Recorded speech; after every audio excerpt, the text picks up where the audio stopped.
1972년 한국은 자기 땅에서 벌어지는 전쟁을 스스로 지휘할 수 없었습니다. 한국 전쟁이 멈춘 그날부터 작전권은 미군 사령관의 손에 있었어요. 그리고 2026년 마침내 그 권한을 되찾을 마지막 관문이 열렸습니다. 한국군은 달라졌습니다. 장비도, 전력도, 지휘 체계도 자주 국방이냐, 안보 공백이냐 72년 묵은 질문이 지금 이 순간 답을 요구하고 있습니다.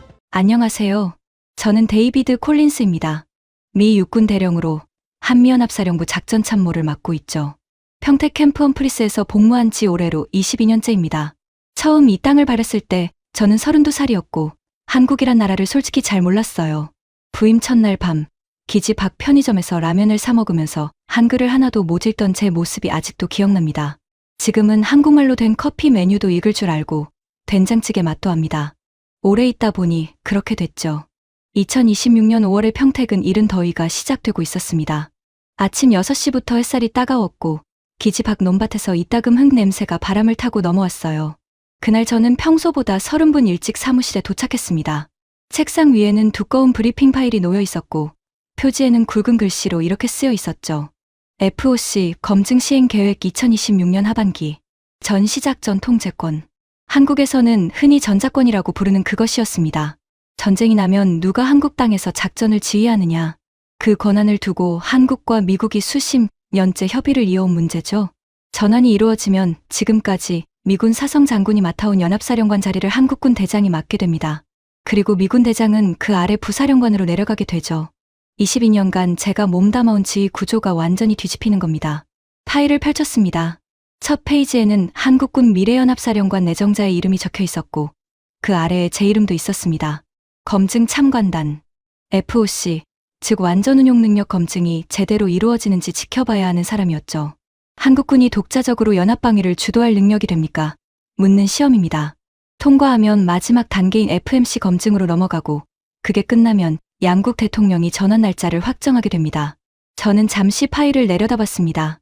솔직히 말하면 그 순간 기대보다 걱정이 앞섰어요. 한국군을 못 믿어서가 아니었습니다. 다만 저는 이 땅에서 22년을 보낸 사람으로서 한반도라는 곳이 얼마나 예측 불가능한 곳인지 누구보다 잘 알고 있었으니까요. 훈련장에서의 실력과 실제 전장은 다릅니다. 도상 연습과 실전 지휘는 다르죠. 그 간격이 얼마나 되는지 저는 아직 확신이 없었습니다. 창밖을 바라봤어요. 저 멀리 흐린 하늘 아래 평택 기지의 활주로가 길게 뻗어 있었습니다. 그 위로 조기 경보기 한 대가 천천히 이륙하고 있었고 바퀴가 활주로를 떠나는 순간 기체가 잠깐 흔들렸다가 이내 안정을 찾았죠. 묘하게도 그 장면이 지금 상황과 겹쳐 보였습니다. 과연 한국은 혼자 날 수 있을까요? 그리고 만약 날 수 있다면 우리는 그걸 이 검증을 통해 증명할 수 있을까요? 다음 주면 검증 첫 번째 회의가 시작됩니다. 사무실 문이 열린 건 오전 8시가 조금 넘었을 때였습니다. 들어온 사람은 제 오랜 동료, 짐 페럴 중령이었어요. 한국 근무만 벌써 3번째인 사람으로 저만큼은 아니지만 이 나라 사정을 꽤 잘 아는 친구죠. 그는 커피 2잔을 들고 들어오더니 제 책상 맞은편에 털썩 앉았습니다. 제가 펼쳐놓은 파일을 힐끗 보고는 피식 웃었어요. 벌써 읽고 있었어? 잠이 안 왔어. 짐은 커피 한 잔을 제 앞에 밀어놓으면서 말했습니다. 목소리가 평소보다 조금 낮았어요. 데이비드, 솔직하게 물어볼게. 너는 이번 전환 지지해? 저는 커피를 한 모금 마시고 잠시 생각했습니다. 지지하느냐, 반대하느냐. 22년을 여기서 보낸 사람한테 그게 그렇게 단순한 질문이 아니었어요. 한국이 원하는 건 맞아. 주권 국가가 자기 땅에서 작전권을 갖겠다는 건데 그게 틀린 말은 아니지. 그런데 북한은 핵을 갖고 있어. 그것도 한두 발이 아니라. 짐은 잠시 말이 없었습니다. 창밖으로 아침 햇살이 기지막사 지붕을 비추고 있었고 어디선가 부대 점호 소리가 희미하게 들려왔어요. 전자권 전환을 둘러싼 논쟁은 사실 어제 오늘 이야기가 아닙니다. 한국 내에서도 의견이 갈려요. 한쪽에서는 전자권 환수야말로 진정한 자주국방의 시작이라고 말하죠. 미군 사령관 아래에서 작전을 수행하는 구조는 동맹이 아니라 종속에 가깝다고 봅니다. 72년 전 한국전쟁 당시 유엔 군사령부에 작전권을 넘긴 이후 한 번도 온전히 돌려받지 못했다는 사실 자체가 수치라고 말하는 사람들도 있어요. 반대쪽에서는 다르게 봅니다. 북핵 위협이 현실화된 지금 미군의 확장 억제력과 연합주의 체계를 약화시키는 어떤 변화도 위험하다고 주장하죠. 전환 이후 한국군이 연합사령관을 맡더라도 미군의 핵전력과 정보자산이 예전만큼 긴밀하게 작동하리라는 보장이 없다는 겁니다. 저는 어느 쪽도 완전히 틀리지 않았다고 생각합니다. 그게 이 문제를 어렵게 만드는 이유였어요. 짐이 다시 입을 열었습니다. 이번 FOC 검증, 결과가 어떻게 나오든 간에 정치적으로 이미 방향은 정해진 것 아닐까. 한국 정부는 2026년을 전자권 회복의 원년으로 선언했고 미 국방장관도 공개적으로 지지했잖아. 틀린 말은 아니었습니다. 지난달 싱가포르에서 열린 샹그릴라 대화에서 헤그세스 장관이 직접 했던 말이 떠올랐어요. 동맹국이 더 빨리 더 많은 통제권을 갖고자 하는 것은 고무적인 일이라고 했죠. 공개석상에서 나온 말이었습니다. 그래서 더 무서운 거야. 제 말에 짐이 눈썹을 들어올렸습니다. 정치적으로 방향이 정해지면 군사적 검증이 거기 끌려가게 돼. 진짜 준비가 됐는지가 아니라 준비가 된 것처럼 보이는지를 확인하는 절차가 되어버리는 거지.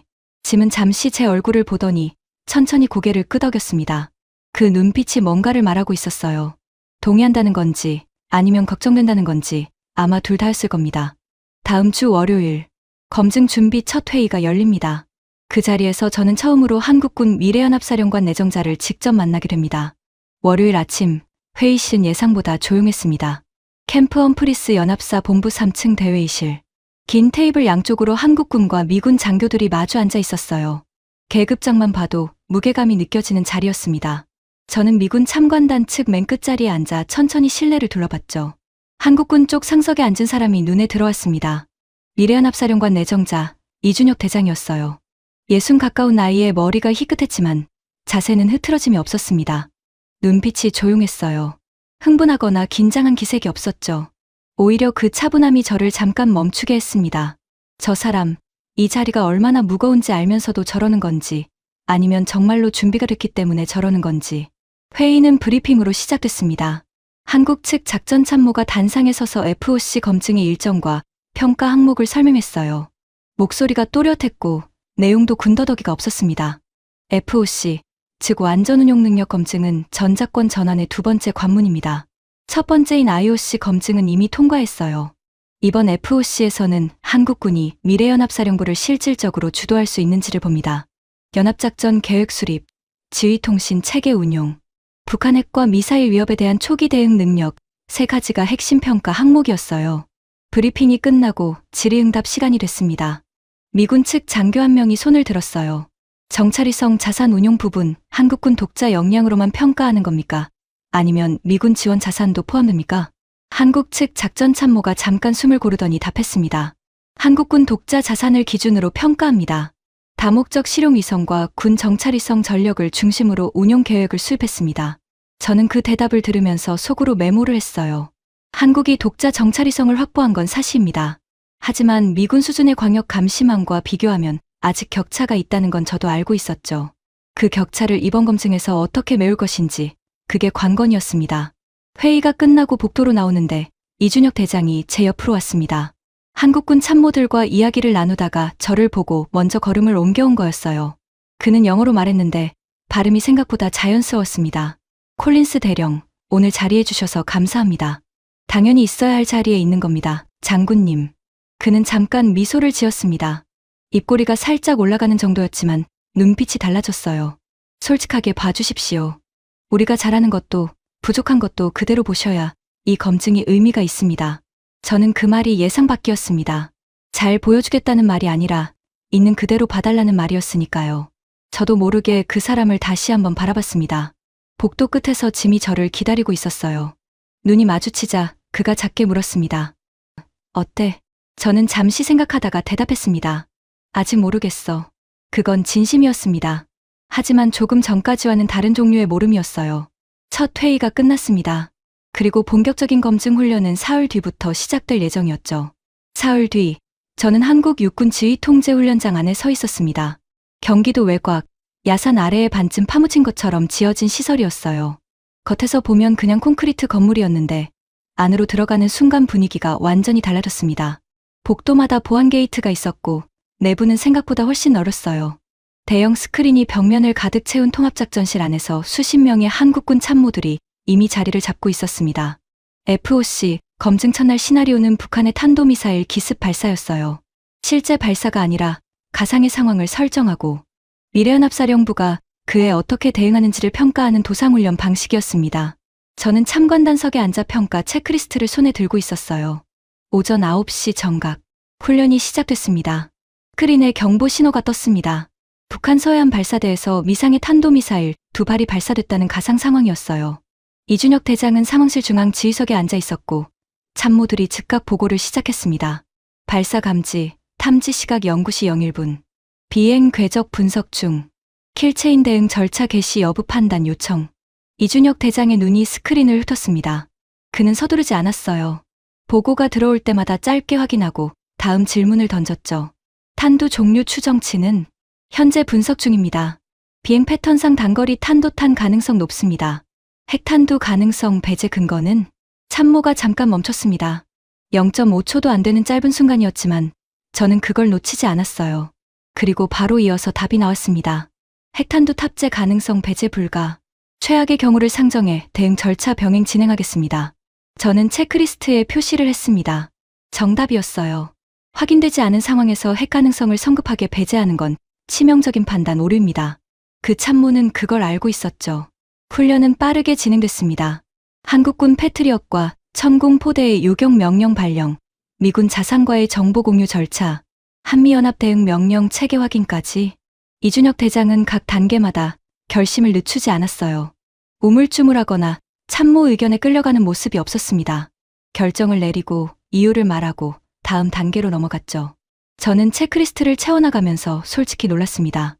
기대 이상이었어요. 물론 이건 도상훈련이었습니다. 실제 미사일이 날아오는 상황이 아니었죠. 스크린 속 숫자들은 누군가 입력한 가상의 값이었고 저 참모들이 느끼는 긴장감은 진짜 전장의 공포와는 다를 겁니다.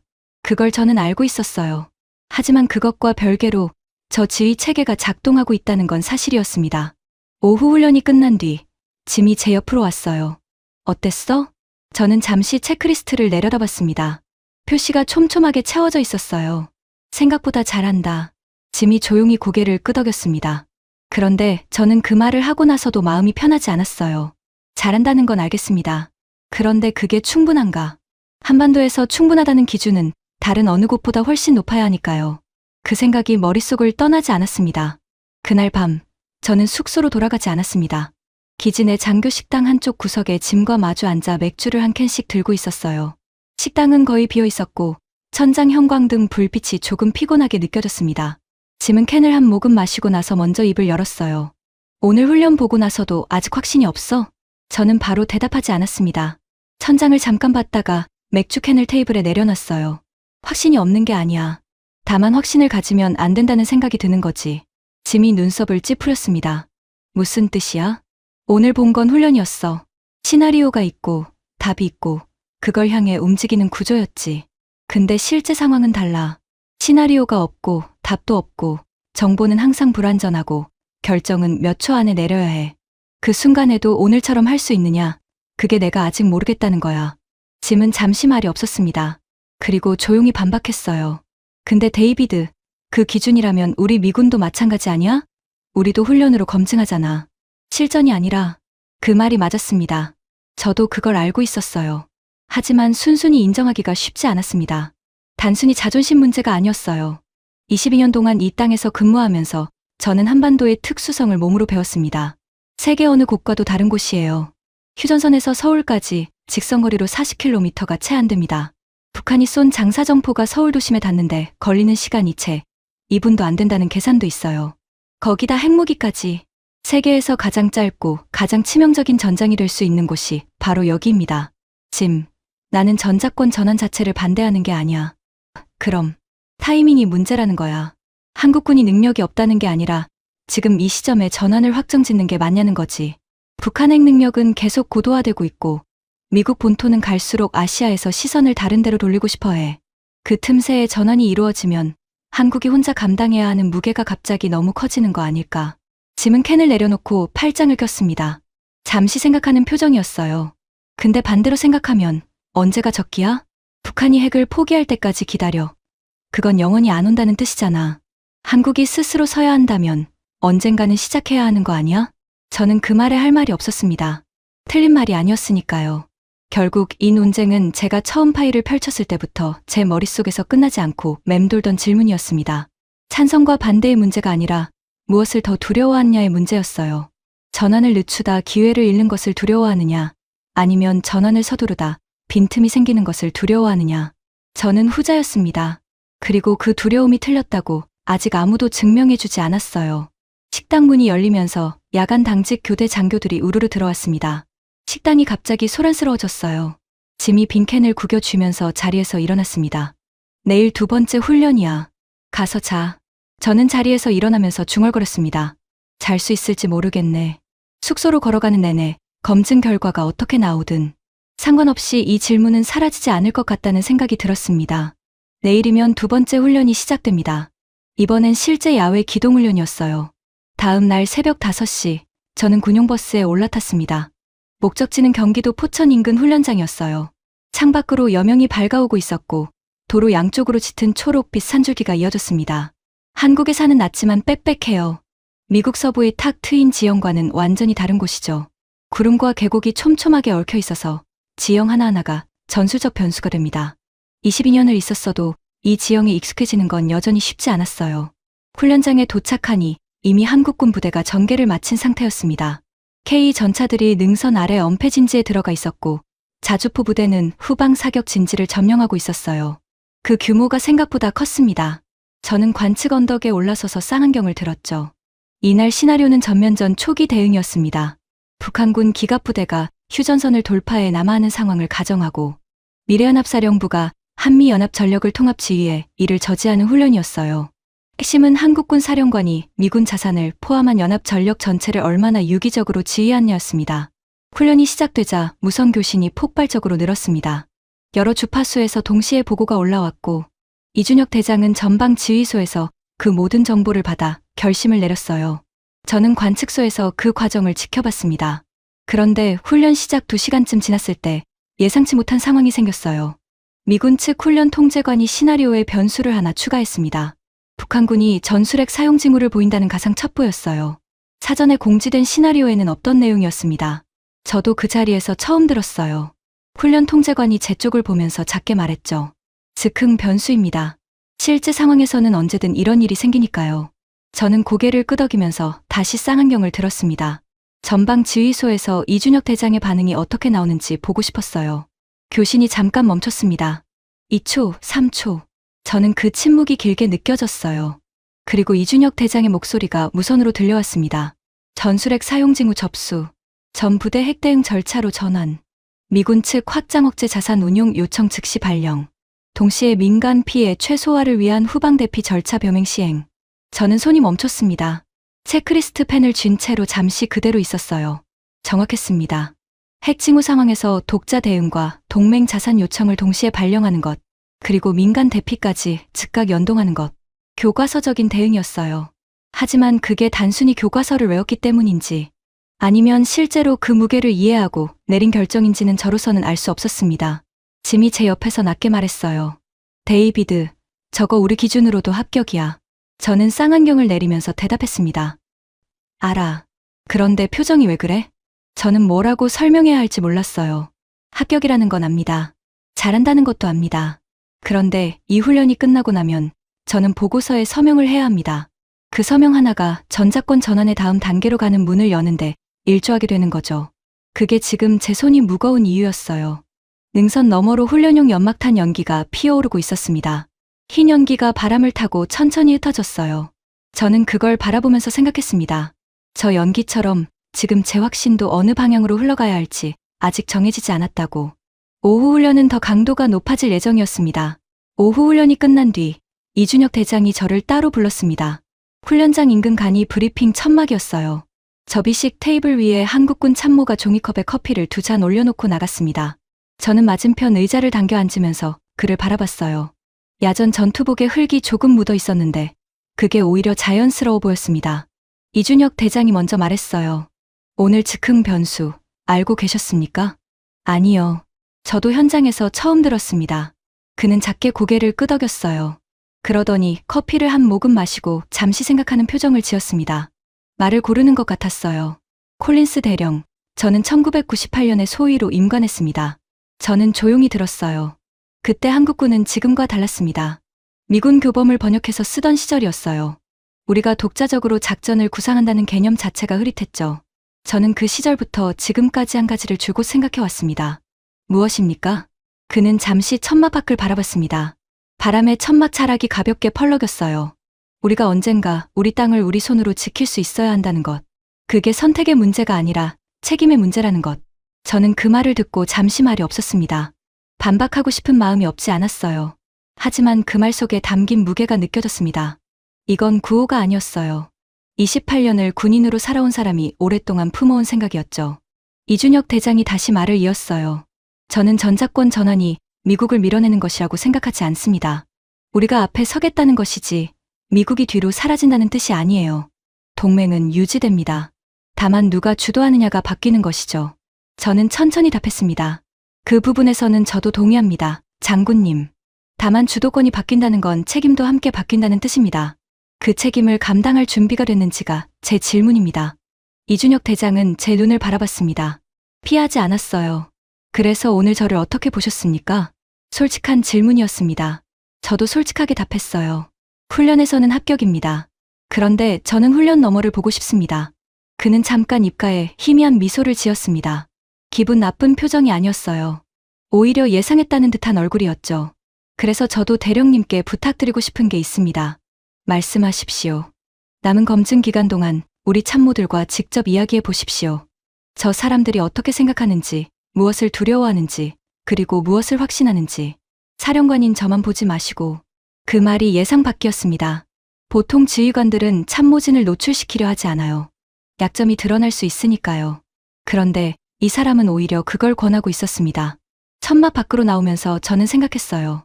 이준혁 대장은 제가 예상했던 사람이 아니었습니다. 그게 좋은 의미인지 나쁜 의미인지는 아직 몰랐어요. 다만 한 가지는 분명해졌습니다. 이 사람을 단순히 평가, 대상으로만 볼 수는 없게 됐다는 것. 그리고 그게 제 판단을 더 어렵게 만들 수도 있다는 것이었죠. 저 멀리 훈련장에서 K 전차들이 철수하는 엔진 소리가 낮게 울려 퍼지고 있었습니다. 다음 날부터 저는 이준혁 대장의 제안대로 움직였습니다. 참관단 일정과 별개로 틈틈이 한국군 참모들과 마주 앉았어요. 공식 브리핑이 아니었습니다.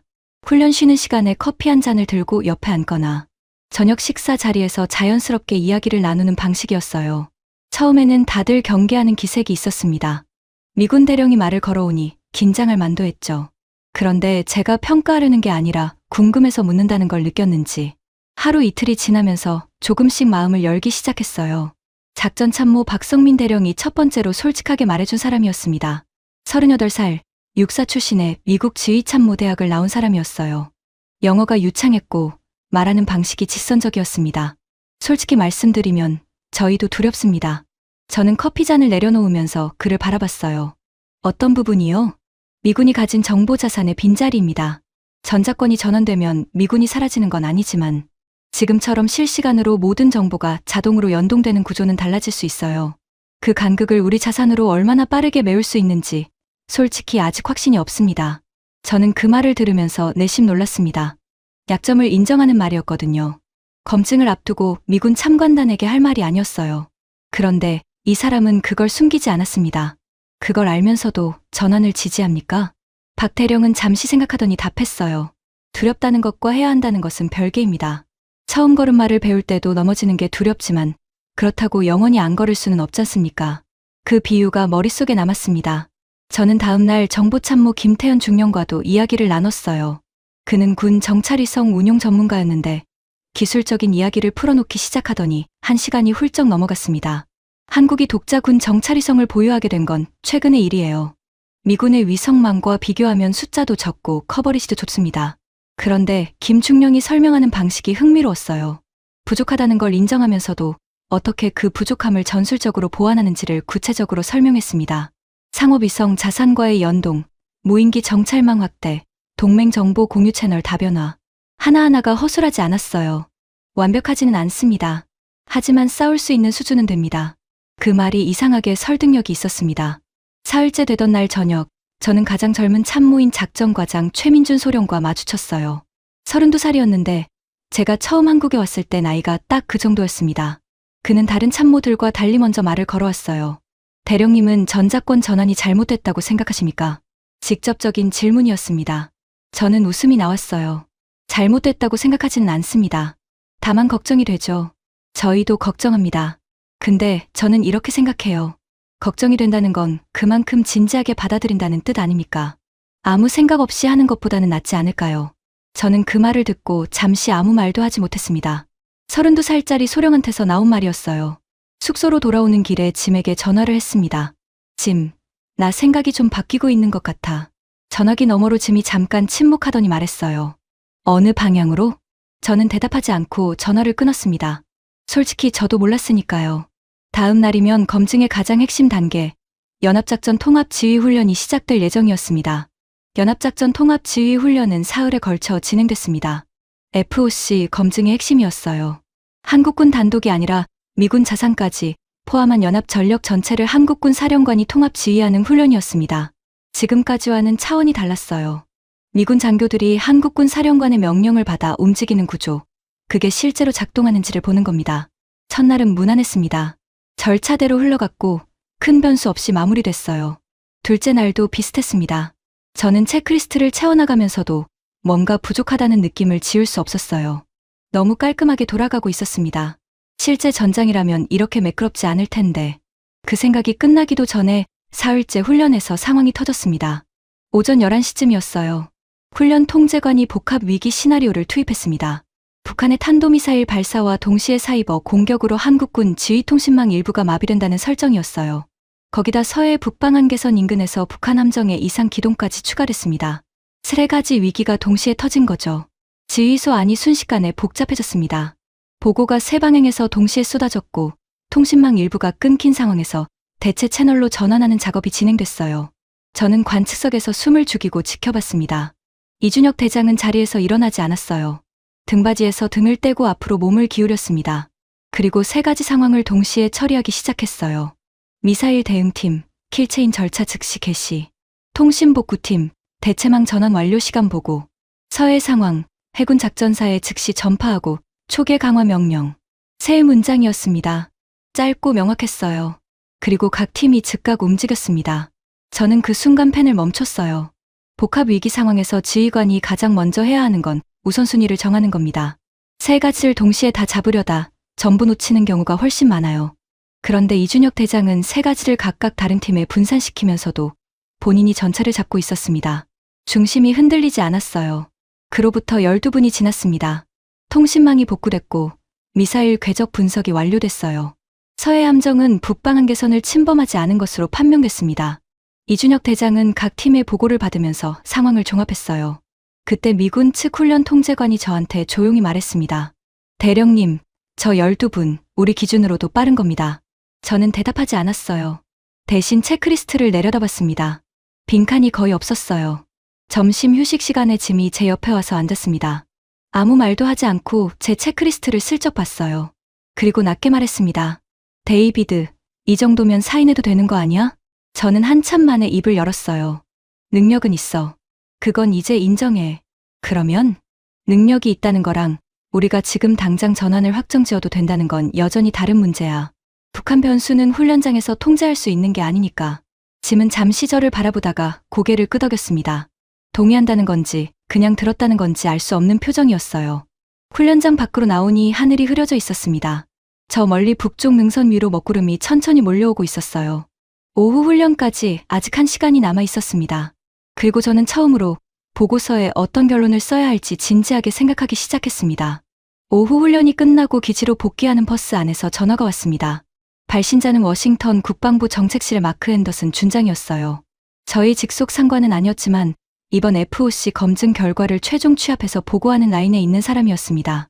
버스가 흔들리는 통에 저는 자리에서 일어나 맨 뒷좌석으로 이동했어요. 콜린스 대령, 검증 진행 상황 어떻습니까? 전반적으로 한국군의 수행 능력은 기대 이상입니다. 복합 위기 대응에서도 지휘 체계가 안정적으로 작동했습니다. 전화기 너머로 잠깐 침묵이 있었어요. 그렇군요. 그런데 대령, 본부에서는 이번 검증 결과를 긍정적으로 마무리하는 방향을 원하고 있습니다. 아시다시피 SCM 이전에 FOC 검증을 완료하고 전환 목표 연도를 확정하는 게 양국 정부에 합의된 일정이니까요. 저는 버스 창밖을 바라봤습니다. 어두워지는 들판이 빠르게 스쳐 지나갔어요. 준장님, 저는 보이는 대로 보고할 겁니다. 물론이죠. 다만 큰 그림을 함께 봐야 한다는 뜻입니다. 한미 관계, 방위비 협상, 관세 문제까지 지금 테이블 위에 올라와 있는 게 한두 가지가 아니에요. 전작권 전환은 그 맥락 안에 있습니다. 전화를 끊고 나서 저는 한동안 자리에 그대로 앉아 있었어요. 핸더슨 준장이 틀린 말을 한 건 아니었습니다. 전작권 전환은 순수하게 군사적인 문제가 아니에요. 외교가 있고, 경제가 있고, 국내 정치가 있죠. 그 모든 것들이 이 검증 결과 하나에 연결되어 있었습니다. 문제는 그걸 안다고 해서 제 판단이 달라져야 하느냐는 것이었어요. 기지에 도착하자마자 짐이 심각한 표정으로 다가왔습니다. 그는 저를 사람이 없는 복도 쪽으로 데려가더니 낮은 목소리로 말했어요. 오늘 오후에 워싱턴에서 또 연락 왔어. 나한테도. 뭐래? 검증 보고서 초안을 이번 주 안에 올리래. 원래 일정보다 일주일 빠른 거야. 저는 잠시 말이 없었습니다. 이유는 SCM 준비 일정이 당겨졌대. 근데 데이비드, 솔직히 말하면 나는 그게 이유의 전부가 아닌 것 같아. 초안을 빨리 올리라는 건 방향을 빨리 확정하겠다는 뜻이잖아. 저도 그렇게 생각했어요. 보고서를 서두른다는 건 결론을 서두른다는 뜻입니다. 그리고 결론을 서두른다는 건 검증이 아직 진행 중인데 이미 답을 정해놓고 있다는 뜻이 될 수 있었어요. 그날 밤, 저는 숙소 책상 앞에 앉아 보고서 초안을 열었습니다. 커서가 빈 칸 위에서 깜빡이고 있었어요. 지금까지 체크리스트에 채운 내용들을 보면 합격이었습니다. 능력도 있었고 지휘 체계도 작동했어요. 그런데 제 손가락이 움직이지 않았습니다. 합격이라고 쓰는 건 어렵지 않았어요. 문제는 그 다음이었습니다. 합격이라고 쓰고 나면 저는 무엇을 덧붙여야 하는가? 이 검증이 측정하지 못한 것들, 훈련장 밖의 변수들, 북핵이라는 천장, 그것들을 어떻게 보고서 안에 담아야 하는가? 자정이 넘어서 짐한테서 문자가 왔습니다. 내일 마지막 훈련이야. 그거 보고 나서 써도 늦지 않아. 저는 문자를 보면서 노트북을 덮었습니다. 창밖으로 기지의 가로등 불빛이 흐리게 번지고 있었어요. 어디선가 야간 초계 헬기 소리가 낮게 울리다가 멀어졌습니다. 마지막 훈련. 그게 무엇을 보여줄지, 그리고 그게 제 결론을 바꿀 수 있을지, 저는 그 답을 아직 갖고 있지 않았어요. 마지막 훈련은 야간이었습니다. 자정이 넘은 시각, 훈련장에는 조명이 최소화돼 있었어요. 실제 전시 상황에서의 등화관제를 반영한 설정이었습니다. 저는 관측소에서 야간 투시경을 들고 아래를 내려다봤어요. 어둠 속에서 열상 장비를 단 K 전차들이 천천히 기동하고 있었고, 지휘소에는 희미한 화면 불빛만 새어나왔습니다. 이날 시나리오는 가장 무거운 것이었어요. 북한의 핵 사용이 임박했다는 판단하에 한국군 미래연합사령관이 미군 전략자산 운용을 요청하고 동시에 선제 타격 여부를 결심하는 상황이었습니다. 실제로 이 결심이 내려진다면 그건 한반도 전쟁의 시작을 의미하는 거예요. 훈련이지만 무게가 달랐습니다. 이준혁 대장은 지휘소 중앙에 서 있었어요. 참모들의 보고가 이어졌습니다. 위성 영상 분석 결과, 북한 이동식 발사대 다수 전개 확인, 핵탄두 탑재 가능성 고위험 단계 진입, 미군 전략 폭격기 전개 요청 승인 대기 중. 이준혁 대장의 표정이 굳어졌습니다. 그는 천천히 참모들을 둘러봤어요. 그리고 물었습니다. 민간 피해 예측 범위는? 참모가 화면을 가리키며 답했어요. 선제 타격 시 북한 측 인구 밀집 지역 반경 20km 내 피해 불가피합니다. 지휘소 안이 잠시 조용해졌습니다. 저는 그 침묵의 무게를 느꼈어요. 이건 숫자가 아니었습니다. 사람이었죠. 훈련 시나리오 안의 숫자였지만 실제 상황이라면 그 숫자 하나하나가 누군가의 가족이었을 거예요. 이준혁 대장이 입을 열었습니다. 선제 타격 보류. 미군 전략자산 전개 요청은 유지하되 타격 결심은 추가 정보 확보 후 재검토. 저는 그 결정을 들으면서 체크리스트에 손을 뻗었다가 멈췄습니다. 교과서적으로 보면 이건 맞는 결정이었어요. 불확실한 상황에서 돌이킬 수 없는 행동을 보류하는 것. 그런데 동시에 저는 다른 생각이 스쳤습니다. 실제 상황이라면 그 추가 정보를 기다리는 시간이 존재할까요? 북한 이동식 발사대는 수십 분 안에 발사 준비를 완료할 수 있습니다. 그 시간 안에 추가 정보가 들어오지 않는다면 그때 내리는 결심은 지금보다 훨씬 더 가혹한 조건 속에서 이루어지는 거예요. 훈련이 끝나고 평가 결과 발표가 있었습니다. 한국군 측 평가관이 단상에 서서 총평을 읽었어요.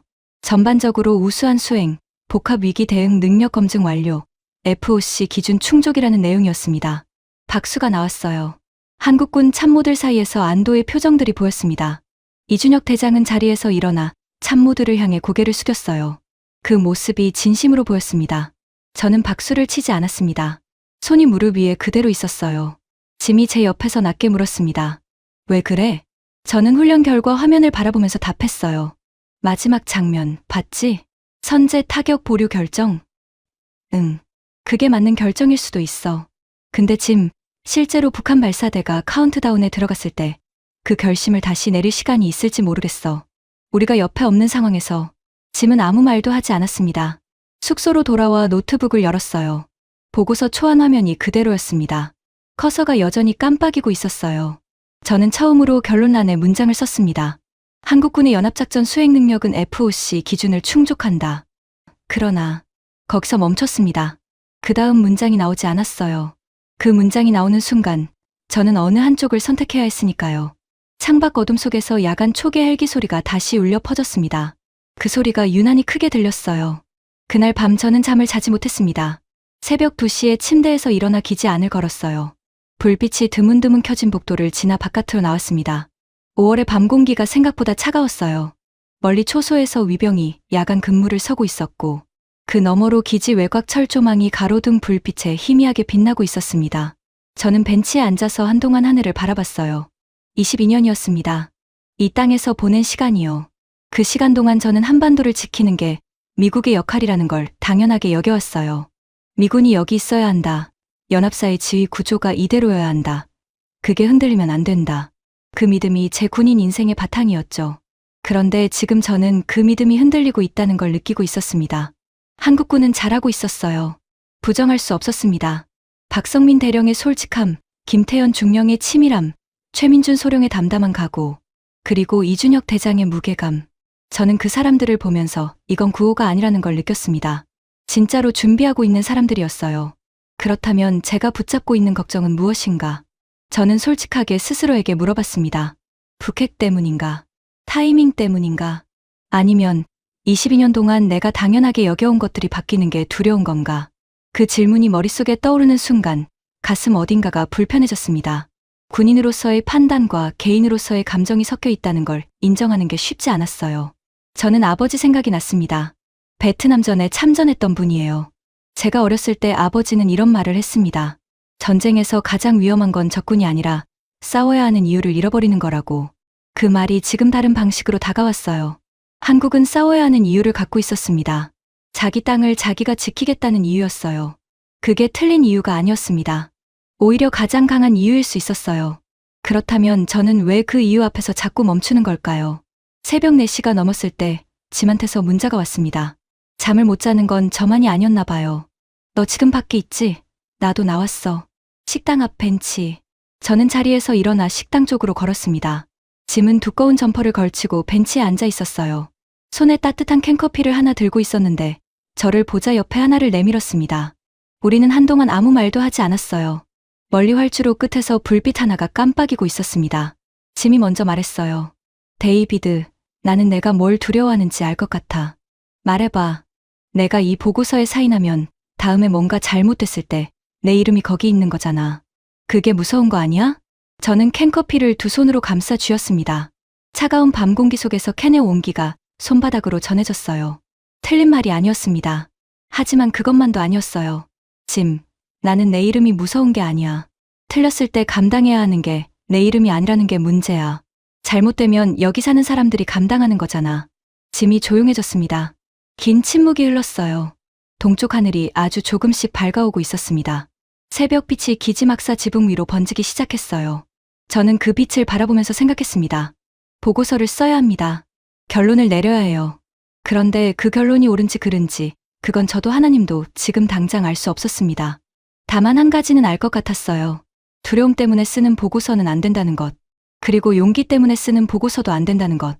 오직 본 것을 본 대로, 느낀 것을 느낀 대로 써야 한다는 것. 날이 밝으면 보고서를 완성해야 했습니다.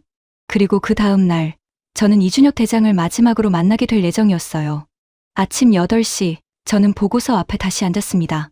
어젯밤 새벽빛 속에서 내린 결론이 아직 머릿속에 남아 있었어요. 본 것을 본 대로. 그 원칙 하나만 붙잡고 키보드 위에 손을 올렸습니다. 첫 문장부터 다시 썼어요. 한국군 미래연합사령부는 FOC 검증 전 과정에 걸쳐 연합작전 수행 능력의 실질적 향상을 입증했다. 쓰고 나서 화면을 바라봤습니다. 틀린 말이 없었어요. 저는 계속 썼습니다. 복합위기 대응, 지휘통신 체계 운용, 미군 자산과의 연동 절차, 항목마다 구체적인 관찰 내용을 적었어요. 칭찬하려고 쓴 게 아니었습니다. 본대로 쓴 거였죠. 그리고 중간쯤에서 잠시 멈췄어요. 다만 본 참관단은 다음의 사항을 함께 기록한다. 손가락이 멈추지 않았습니다. 이번에는 멈추지 않기로 했으니까요. 첫째, 근본 검증은 통제된 훈련 환경에서 이루어졌으며 실제 전시 상황에서의 불확실성과 시간적 압박을 완전히 재현하는 데는 구조적 한계가 있다. 둘째, 북한의 핵민 미사일 능력은 지속적으로 고도화되고 있으며 전자권 전환 이후 미군 전략 자산의 연동 체계가 현재 수준으로 유지된다는 보장이 명시적으로 확립되어야 한다.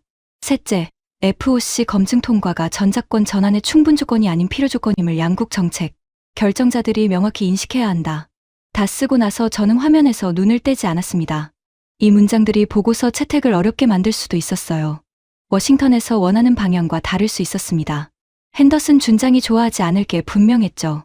하지만 이 문장들이 없는 보고서는 제가 본 것의 절반만 담은 보고서였습니다. 오전 11시, 저는 보고서를 저장하고 노트북을 닫았어요. 그리고 이준혁 대장에게 연락을 했습니다. 마지막으로 한번 만나고 싶다고 했어요. 그는 오후 2시를 제안했습니다.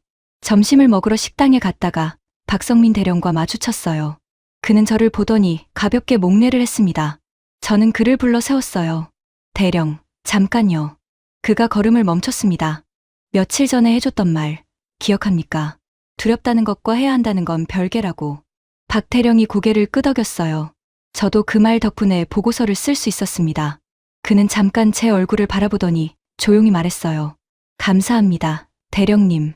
그 말이 그렇게 닿을 줄은 몰랐습니다. 식당으로 들어가는 그의 뒷모습을 보면서 저는 생각했습니다. 저는 이 사람들을 평가하러 왔었는데 어느 순간부터 이 사람들한테서 무언가를 배우고 있었어요. 오후 2시가 되기 전에 짐이 사무실로 찾아왔습니다. 그는 제 책상 위에 놓인 닫힌 노트북을 보더니 물었어요. 다 썼어? 응. 어떻게 썼어? 저는 잠깐 생각하다가 답했어요. 합격이라고 썼어. 그리고 아직 끝나지 않았다고도 썼어. 짐은 그 말을 듣고 잠시 제 눈을 바라봤습니다. 그리고 아무 말 없이 고개를 끄덕였어요.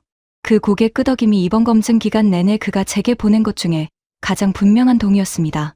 오후 2시, 저는 자리에서 일어났어요. 이준혁 대장을 만나러 가야 했습니다. 마지막 대화가 어떻게 흘러갈지 저는 아직 몰랐어요. 다만 이번에는 평가자로서가 아니라 한 군인으로서 마주 앉을 수 있을 것 같았습니다.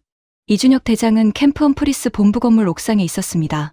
안내를 받아 올라가 보니 그는 난간 옆에 서서 북쪽을 바라보고 있었어요. 제가 다가가는 소리를 들었는지 고개를 돌렸습니다. 평상복 차림이었는데 그게 오히려 자연스러웠어요. 며칠간의 훈련이 끝난 사람의 얼굴이었습니다. 피곤하지만 가라앉지 않은 얼굴이었어요. 올라오시느라 수고하셨습니다, 대령님. 장군님이 여기 계셨으니까요. 그는 난간 쪽으로 손짓했어요. 저도 옆에 서서 북쪽을 바라봤습니다. 날씨가 맑아서 멀리까지 보였어요. 초록빛 구름이 겹겹이 이어지다가 흐릿한 능선으로 사라졌습니다. 저 너머 어딘가에 휴전선이 있었어요. 한동안 아무 말도 없었습니다. 이준혁 대장이 먼저 입을 열었어요. 보고서 다 쓰셨습니까? 네. 어떻게 쓰셨는지 물어봐도 됩니까? 저는 잠시 북쪽 능선을 바라보다가 답했습니다. 합격이라고 썼습니다. 한국군이 FOC 기준을 충족했다고요.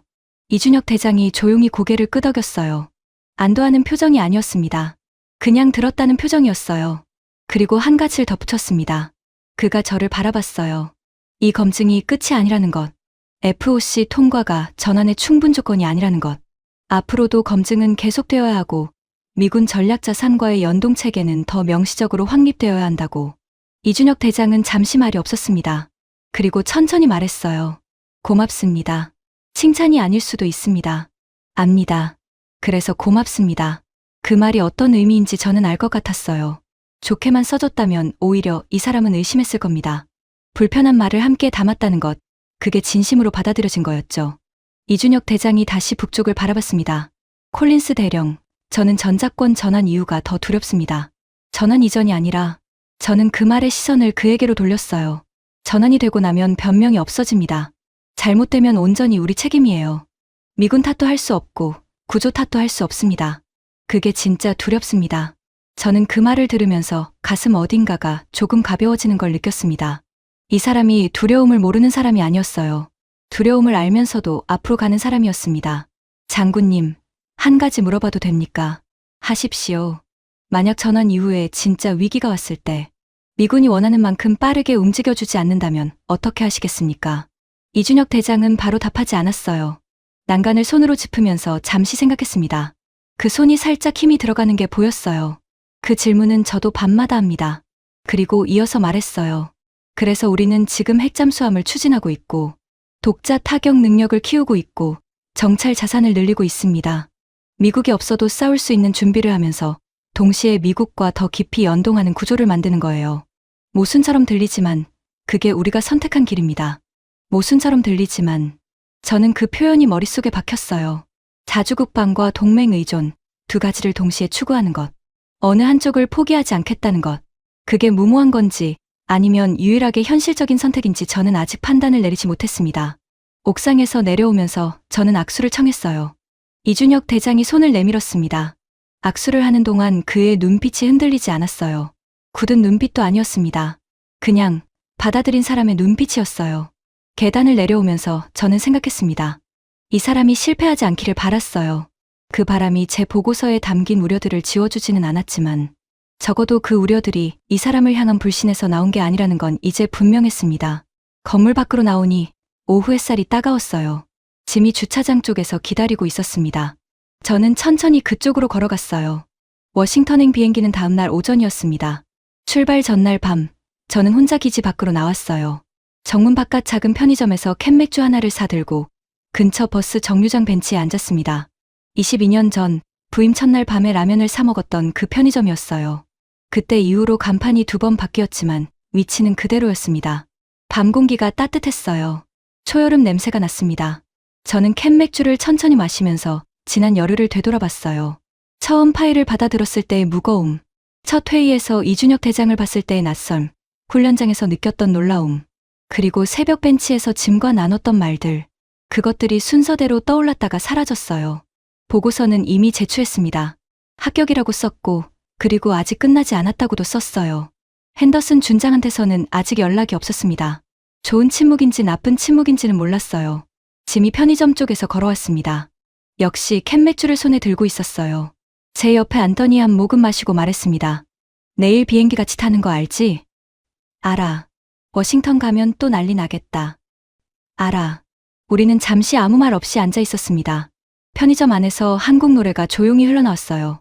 저는 그 멜로디를 알아들을 수 없었지만 분위기는 느껴졌습니다. 차분하고 조금 쓸쓸한 노래였어요. 짐이 말했습니다. 데이비드, 너는 이번 결론에 후회 없어? 저는 캔맥주를 두 손으로 감쌌습니다. 후회가 없다고 하면 거짓말이야. 근데 다르게 썼어도 후회했을 것 같아. 짐이 작게 웃었어요. 그게 최선이라는 뜻이지. 최선인지도 모르겠어. 그냥 내가 본 것에 솔직했다는 거지. 멀리 기지 쪽에서 헬기 소리가 들렸습니다.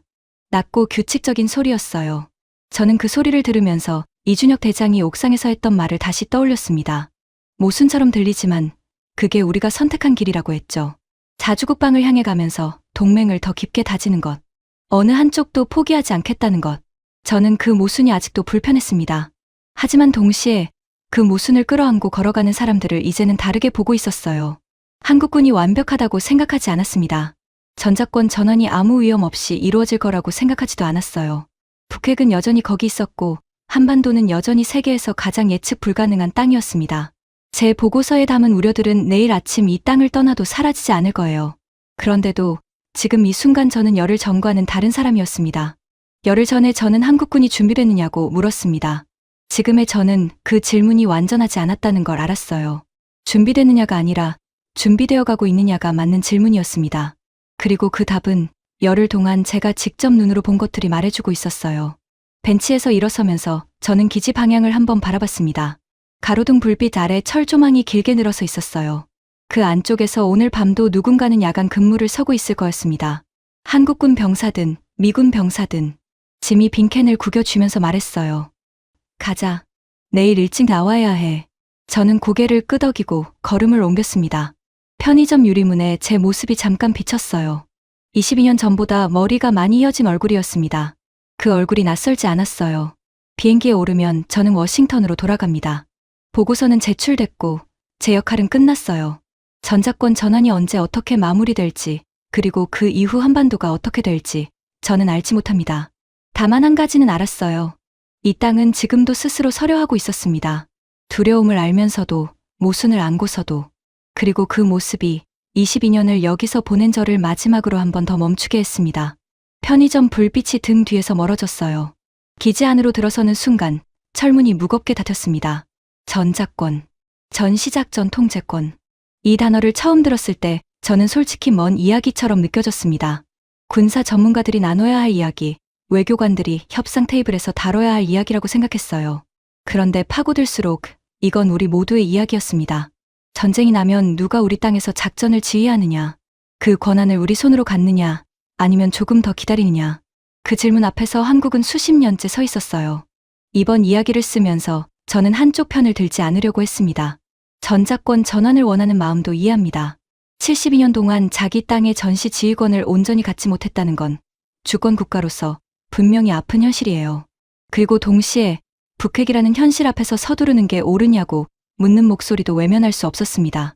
데이비드 콜린스라는 인물을 통해 제가 담고 싶었던 건 그 사이 어딘가였어요. 반대도 찬성도 아닌 본 것에 솔직하려는 사람. 두려움이 있지만 그 두려움이 어디서 오는지 스스로에게 물어보는 사람. 2026년 현재 한국은 FOC 검증을 진행 중입니다. 이르면 2027년 전환 가능성도 거론되고 있어요. 주한미군 사령관은 미 의회 청문회에서 2029년 이전 전환 로드맵을 공식 제출했습니다. 역사가 실제로 움직이고 있는 시간입니다. 그 역사의 무게를 이 이야기가 조금이라도 전달했다면 저는 그것으로 충분합니다. 끝까지 함께해 주셔서 감사합니다.